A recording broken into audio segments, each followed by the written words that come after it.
Welcome to the Trenches. I'm Sam Mays. Before we get started today, I've got some very special people to thank. Lock Supply, Urals Health, MidFirst Bank, Oklahoma Ford Dealers, the National Cowboy and Western Heritage Museum, FireLakeJobs.com. Urals Health is dedicated to helping the men and women of Oklahoma live healthier, more fulfilled lives. They provide hormone replacement treatment, peptide, HGH, and sexual health treatment for both men and women. They also provide nutritional, hydration, and weight loss treatment plans for both men and women. With over 30 years of experience, Urals Health can help you take back control of your health. Check us out at www.uralshealthok.com or just stop by and see them. And also remember, drive into your best Oklahoma Ford dealers today for the best deals on Ford full lineup of trucks and SUVs. Ford is the best in Oklahoma. All right, let's get started. I'm super excited to announce that the Sellout Crowd has got an app. You can download it to your mobile device now, and at the touch of a finger, you can get all the Sellout Crowd content. It's been an incredible few months as we open this thing up this football season. It's been millions of views and super excited fans all over the state of Oklahoma and around the surrounding area, which has been amazing. The feedback has been great. Big thank you to all of you guys that comment on my post on social media and follow me on YouTube. I think I've added additional 1,500 or 1,700 people on the YouTube account, which has been great this football season. So thank you so much for that. It's been awesome. So yeah, download the Sellout Crowd app now. All right, this is going to be a quick one in the trenches. This is just me.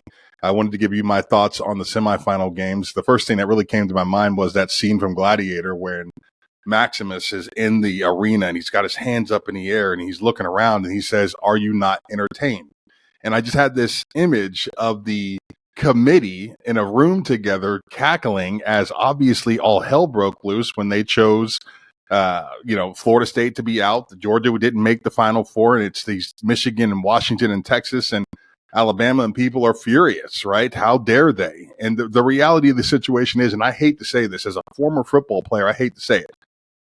It's not about the best four teams in the country. It really isn't. When you consider the amount of money that is in these college football playoffs, the amount of people that view these things, they really were looking for the best matchups this year. And that's exactly what they did, putting Michigan on the field with Alabama and Texas on the field with Washington. And if you're anything like me, for 8 hours of football on Saturday or Monday, I was just glued to the television, right? Michigan and Alabama was absolutely incredible. It was physical. It was fast. It was hard hitting. Michigan starts that game by really kind of nailing Alabama, testing their mettle a little bit. I was shocked. And I totally picked Michigan to lose this game. I got to give a shout out to my wife, Brittany, who said Michigan was going to win. I thought Alabama was going to blow them out because the thing that we typically see in these matchups is Alabama's going to show up and just outrun you, period. They're bigger, they're faster, they're stronger than anybody in college football. And when you see them in bowl games against other conferences, that's how they look. I thought the Tide played great towards the end of the season. They got their quarterback play figured out to a degree. Offensive line played a lot better. I thought we were going to see a Michigan defensive front who's heralded as one of the best in the nation take the field against Alabama and look not necessarily average, but definitely not as capable physically as Alabama typically looks. I was completely wrong. Michigan was unbelievable to start the tone in that game.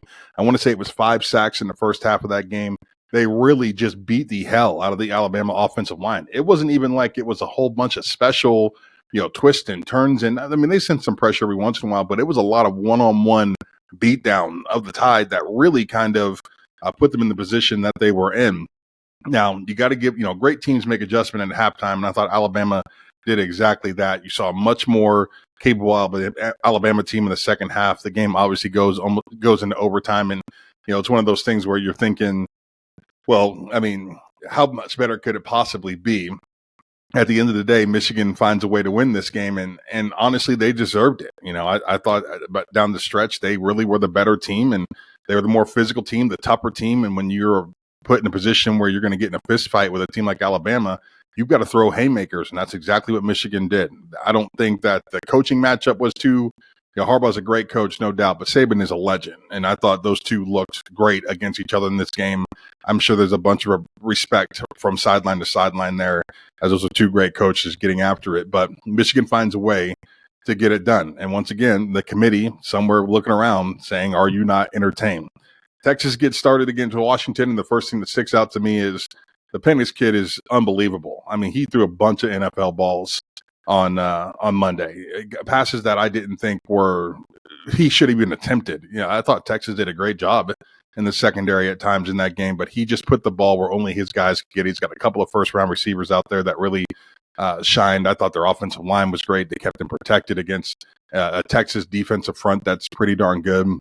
On the flip side of it, I thought Texas played well. You want to say it? I'll say it. I know OU fans don't want to hear it, but Texas is back. Right? Texas absolutely represented themselves as one of the top 5 teams in college football in the semifinal game. I thought they played fast and furious. They didn't get that receiving core going. That was a question for me coming to this game. How good would those guys look on the field against this Washington secondary, who at times has been pretty good this season? I thought they were stifled a bit in this game. They didn't really get a chance to make some of the big plays that they had made all season long, which kind of put them in the position that they were in. At the end of the day, Washington just was the better football team. And I think it's pretty easy to say that. But I will say the Longhorns, when the dust settles here this season and everybody looks to the south, right, as Texas heads south, as Oklahoma heads south, between the two teams, Texas is definitely the more SEC ready, right? They looked the part physically. I thought they were in tune both offensively and defensively this season. They're playing symbiotic football between the two units. I mean, that Texas team is pretty darn good, and they did nothing but get better each and every week this year to put themselves in this position.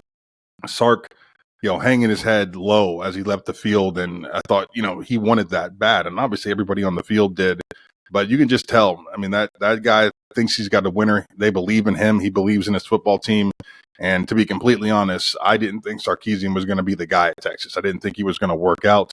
His demeanor, it's a different type of atmosphere down there in Austin, and he's found a way to kind of immerse himself in it. The fan base seems to appreciate him. His players are playing for him. He's done an incredible job this season. Texas is back as they head south to the SEC. I'm going to do a podcast this week to talk a little bit about the championship game, but just some quick thoughts on what to expect on Monday. I think you're talking about legitimately a couple of great football teams. Michigan shows up with J.J. McCarthy in that offense. The Corum kid is incredible. 25 touchdowns this year for him on the ground. That offensive line again in all cylinders. And we saw it this weekend against that. The defensive line for Michigan is exceptional. McCarthy, I think 19 touchdowns, 4 interceptions this year. Not going to just wow you with his ability, his accuracy, but he's a football player, and it just kind of fits that Michigan mindset. I mean, this guy is a football player. He's a competitor. He'll get out in space. He'll scramble. He'll make you miss, and he'll lower his shoulder and hit you. This guy's going to do whatever it takes to get his football team a win. I love this Michigan football team heading into this championship game this weekend. And as far as Washington is concerned, the matchup to me really comes down to this Washington offensive line against the Michigan defensive line, who really proved to be incredible against Alabama this last weekend. So I think they're pretty darn good. Big offensive line for Washington. They're very physical, good with their hands. They don't make a ton of mistakes. They're academically sound. This is a group that trusts each other, and you can tell. One of those offensive lines that's been around each other for a while, and they just get it, right? They get the big picture. So Penix is, I think, the best quarterback on the field in this game, which obviously gives Washington a benefit edge. Corum, the best running back on the field, which gives Michigan an edge in the run game. Typically, I would tell you in championship games, the team with the best running game is the one that's going to win it. And if that's the case, Michigan probably looks to be the favorite here for me. I haven't even looked at the Vegas lines, so I have no idea what Vegas is saying. But to me, I think Michigan probably has just the edge with that defense and the capability to running the ball more successfully than Washington. But I am going to do a pod. Hopefully tomorrow we're going to get a guest, and we'll get another one out there before the championship game gets going. But yeah, I just wanted to give you my thoughts on the semifinals. An absolutely incredible performance by all 4 teams. It really was exactly what the college football finale should be like. We've been hanging on that Oklahoma-Georgia game, I feel like, for years. I think we maybe had 2, maybe 3 good semifinal games in all these years. We had a couple of great ones on Monday. So good to see that it worked out just ahead of the 12-team playoff, which is going to be absolutely incredible. The parity in sports and the NCAA is incredible. This is what NIL, this is what transfer portal has done. Everybody wants to talk about the negatives, but the reality is you're seeing so much talent spread across the board now that there's 15 pretty damn good teams in college football year in, year out now, and that's been incredible to watch. So I'm here for the 12-team playoff. I can't wait for it, but I am very much looking forward to this championship game on Monday. Thank you so much for listening to the show, for watching the show. You guys are absolutely incredible. This is In the Trenches, and I'm Sam Mays. Make sure you subscribe to this show on YouTube or wherever you listen to your podcast. Also, once again, the Sellout Crowd app is out. Download it today and get all this content at the touch of a finger. Thank you guys so much, and we'll see you soon.